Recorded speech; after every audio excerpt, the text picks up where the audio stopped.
Welcome, everybody, to another Sure Travel interview where great insights on travel and tourism will be shared. Today, it is my privilege to be interviewing the CEO of Sure Travel, Vanya Lessing. And who knew that we would be conducting an interview in this manner? But this is what life has become. And only those prepared to evolve into a new way of engaging will survive. Hi, Vanya, and welcome. Hi, Dr. Alex Granger. How are you? I'm good. How are you? How are you doing? Well, the first couple of weeks, I have to say, I think for everyone, were really rough. There was a lot of uncertainty. I mean, there is still uncertainty. And of course, we don't like that. But having said all of that, you settle into it and you do what you have to do, and we're still very, very busy. So whilst we may not be busy with bookings, there's a lot that is still going on. So thanks for asking. I am absolutely fine, and as I said, very busy. Fantastic. I must tell you, today was my first time leaving the house since the 27th of March, and I had to go and get some medication for myself. So essentials, as it were, and the roads were literally so quiet.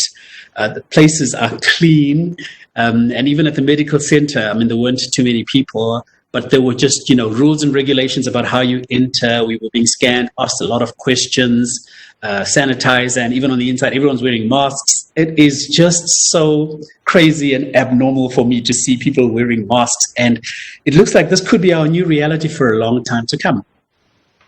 Absolutely. It is. I mean, who would have thought, that sort of ending Christmas and the New Year period, and we come back into work in January, who would have thought that, in a short space of time that, we would have this situation. My colleague Odette and I were in London at the business travel show earlier on in the year, and COVID had just kind of reared its head, and people were talking about it. But if I think about it now, I mean, there were thousands of people going through, all the stalls at the business travel show. We came home shortly afterwards, and I think it was a week later, the president gave his address.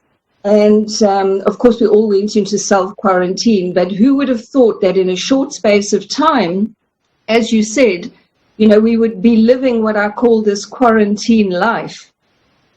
It's absolutely crazy. And I was reading about the education department, and I just want to juxtapose that into the travel industry, in that schools are going to be permitted to open on the 1st of June. And I've got a child who's in matric, and he has to go to school then on the 1st of June. We're waiting for his school to advise on what measures they're taking for safety. But I'm just beginning to think, how are they going to practice social distancing in a class? Does he wear a mask the whole day in class? I think it's almost impossible. And I want to juxtapose that with just the travel industry, and maybe your thoughts, Vanya, on what you think the travel industry will look like beyond this pandemic. Well, not even beyond, because we're going to have to live through it. Yes. Look, I mean, COVID is going to be with us for a long time. And whilst we may get through all the lockdown levels, safety and precaution, wellness, hygiene, all of that, is going to be at the forefront of every traveler's mind. So for the last couple of weeks, we've been in meetings with all of our suppliers, airlines, car rental companies, hotels, asking what their plans are.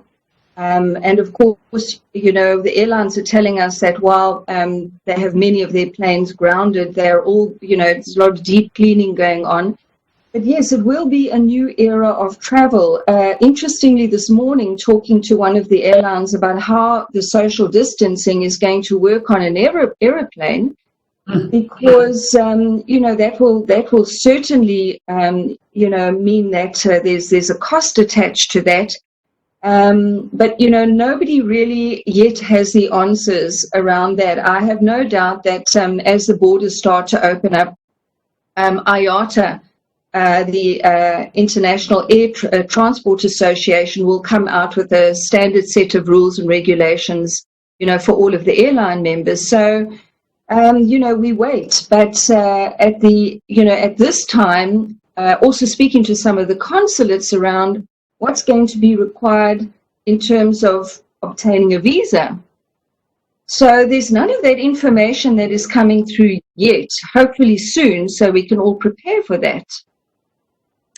And I can imagine for you as a supplier of travel solutions to whether it be holiday makers or corporate travelers, how the game is going to change. I mean, I'm just thinking, I travel a lot speaking at conferences and also doing training. And we know that domestically, if you're traveling from Johannesburg to Cape Town, you must be at the airport at least 45 minutes before your flight so you can check in. I think that's going to change because testing is going to have to take place. Health and safety cues are going to have to be different.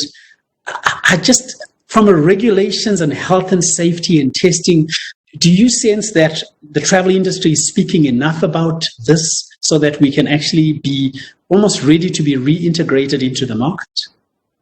Yes, I'm glad that you raised that because certainly our association as SATA is a member of the Tourism Business Council of South Africa, and I know that all of the associations, including airlines, the hotel sector, the tour operating sector, are all having discussions with government at the moment because obviously the sector is, it's on its knees.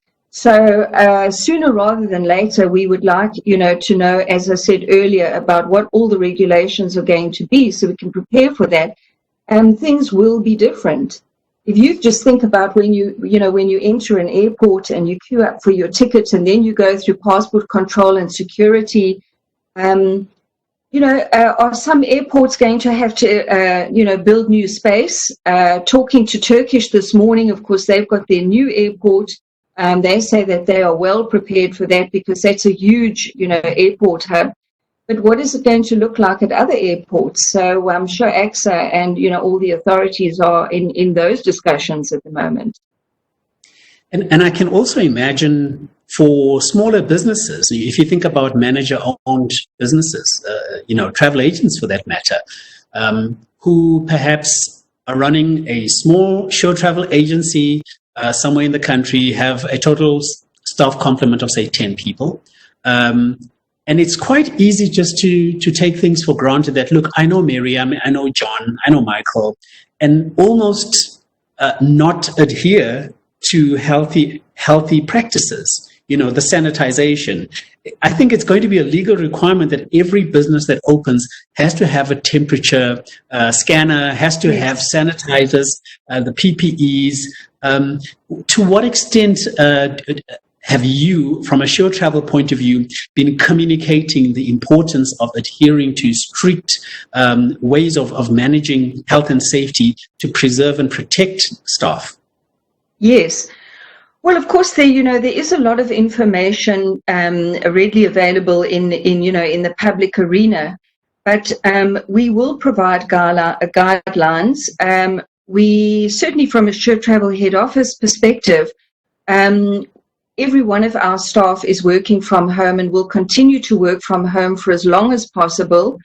And when we look at sort of the small, as you say, small to medium-sized agents, they're a lot more agile. They absolutely have all the information they need, but they can manage this, I believe, a lot better than some of the really big organizations who are going to have to bring in, I think, small teams of people, almost like in relay, because talking to some of my international colleagues, they've split the teams up into either, 3 or 6 or 12 teams and are only allowing smaller teams in week by week. So that could happen. But as I said, I do believe that the smaller to medium-sized agents can manage this very well. That sounds fantastic. Brings me to another point, because I think one of the things that attracts customers to any organization is company culture, organizational culture, the flavor, the colors, and the energy of organizations. And that excites me as well. Whenever I visit an organization, I can tell you the moment I walk into their reception area whether I want to be there for long or not. Yes. I think the dynamics are going to change. in terms of how to maintain a good organizational culture that is aligned to your strategy. In fact, maybe even the strategy has to completely be revamped in this new normal. What are your thoughts on organizational culture post this pandemic? It's interesting because, travel is it's an industry that's based on very, very warm relationships, colleagues, peers, customers. We've had our customers for years and years. We know their lifestyle. They know, we know a lot about them. It's, as I said, a very warm industry, but there's a new norm. It doesn't seem normal at the moment, to do the elbow or the toe or the whatever you decide. But I don't know, maybe it's going to become the new normal. Only time will tell. I think people will be very careful not to put themselves and others at risk. We'll have to see. I don't think that it necessarily means that you won't still have a warm, welcoming culture. I think that it's just going to be probably a little bit different, a little bit more prohibitive. That's true. Which brings me to probably my closing question for you today, Vanya, which is really around the customer. Our organizations all thrive on business, and we have seen, like you said earlier, that this travel industry is literally on its knees. For some, they've gone to the grave. For others, they are back in incubation. For others, they're literally in ICU. So we're seeing a lot of difficulty. And I think the journey going forward is not going to be as soon as we get to lockdown level one, boom, everything's going to be fine. I think the virus is probably going to remain with us for a long time. And we just have to be able to manage how we engage with it, which brings me to the issue of engagement in itself. How do you see us now engaging with customers? Obviously, there's the electronic online way we've been doing it since shutdown. But post-pandemic, we're going to have some sort of a balance of social distancing still, and also the online thing. Do you think we're ready? I'm sure we've had these discussions, but for customer engagement and still providing the value that customers expect from a travel agent, do you think that the industry is going in the right direction? Yes, I do believe it is. Look, we've all gotten used to these virtual meetings, and I believe they will continue. There's great technology. And if I could just speak about Sure Travel, I mean, we have state-of-the-art technology. And, if you speak about duty of care to our customers, not only with this pandemic but with any crisis that may happen, we have technology that we use where we can identify exactly where our customer is. So I think that in terms of engagement, travel is a very online business, and our agents, whilst we have an on and offline way of doing business, we have the technology that should a customer not necessarily want to talk to a consultant, they can do an end-to-end transaction. But the important thing is they know that should they need to speak to someone, they can do it anytime, anywhere, and on any device. And we are available. So we're operating in both the online and the offline space, as I said. But I think there are some really wonderful ways to communicate and engage now. We're all doing that a lot more. So, and that will continue into the future for sure. And I think you make a very powerful point around duty of care. And I think this whole lockdown and the isolation has really taught us to be very creative and innovative around how we keep in touch with our customers, how to sell smartly without overwhelming our customers with go online, do this. And we're really showing empathy and care. And I think that's great, especially from one of the leading travel agencies in the country. Before we close off, maybe just your parting shot, Vanya, your last comments before we end this interview. Thank you very much, Alex. Well, this is a 40 billion, on average, a 40 billion rand industry. So it is very, very important to our country. Lots of jobs. Unfortunately, there has, also been a lot of job loss through this, but travel will bounce back. travel is all about the adventures you take and the memories you make. And so we will be flying the Sure Travel flag right through this.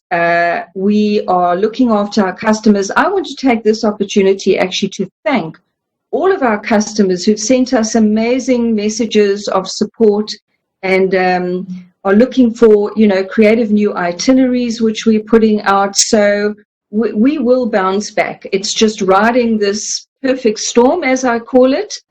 When there's a tipping point, which was COVID, it gives you the time to sit back and have a look at your business model, reimagine the business. That's what we are doing.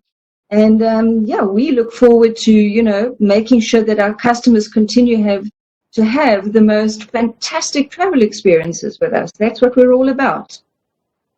Fantastic. Thank you so much, Vanya. I mean, just that one sentence resonates with me so much. The adventures you take and the memories that you make. And these are made possible by travel agencies, such as yourselves, Sure Travel. And since thank you so much for sharing your insights, sharing your thoughts. And I think just keeping that banner flying that the travel industry is not dead and buried. We are still here. We still add value. We are still relevant. And Godspeed to you and your team.